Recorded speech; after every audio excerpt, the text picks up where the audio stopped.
Kung may isang titulo sa battle rap na walang makakatanggi, yun ay ang pagiging most viewed sa buong mundo. Bandang 90% ng top 100 most viewed sa mundo ay galing sa Flip Top. Ang top 2 naman sa buong mundo ang magtatapat sa September 21 sa Vuelta Balentong 11. Dahil sa ganito kalaking laban, inaasahan ng liga na dudumugin ito. At kaya pumili ng mas malaking venue sa Metro Tent, Pasig City. Sinyo versus Shernan, ang laban ng literal na mga pinakasikat sa mundo ng battle rap.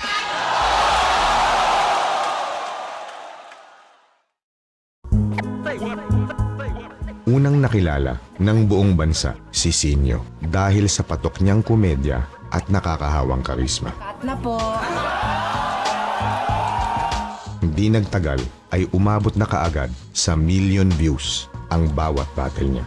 At kahit kailan, hindi na ito bumaba. Maliban sa pagpapatawa, napatunayan na rin ni Sinyo ang kakayahan niyang sumabay sa mabibigat na lirisismo. Prueba nito ay yung laban niya kay Sheye nung Ahon 7. Di kayo ubra! At nakakaang laban naman niya kay Apex sa Ahon 13. Talo man siya sa Ahon 13 ay tumatak pa rin yung signature style niya habang ilan sa mga linya niya ay nagtrending agad ng ilang linggo.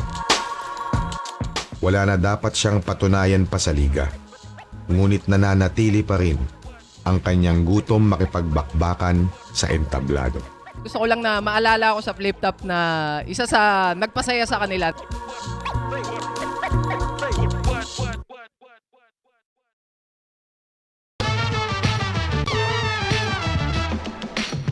Bagamat meron din siyang bentang komedya na laging dala sa duelo, nakilala rin ang kalahati ng 2x2 2017 champions sa kanyang kakaibang mga konsepto at tema sa battle.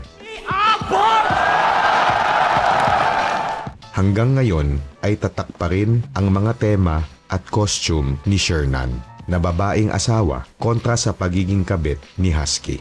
Meron pa siyang Andres Bonifacio laban sa Jose Rizal ni Range. Minsan, pasok mismo sa tema ng laban yung costume. Minsan rin, hindi. Ngunit naging ugat ito ng sunod-sunod na kritisismo na lumalayo na daw to sa purong lirisismo at dikdikan sa battle. Ganun pa man, madali lang din pinaalala ni Shernan sa mga kritiko nung nagpakita siya ng walang temang laban kay Six Threat. Kung ang pinag-isipan ko talaga siya, ready ako. Dalawang MC na kayang-kayang magpatawa pero kaya ding makipagbasagan ng bungo. Tingin ko si Sinyo at Shernan, hindi sila magpapaagaw ng pwesto nila sa liga mismo. Tama lang nasa Vuelta Balentong to gaganapin. Isa sa kinikilalang malaking event ng liga. Di hamak na magiging makasaysayan to.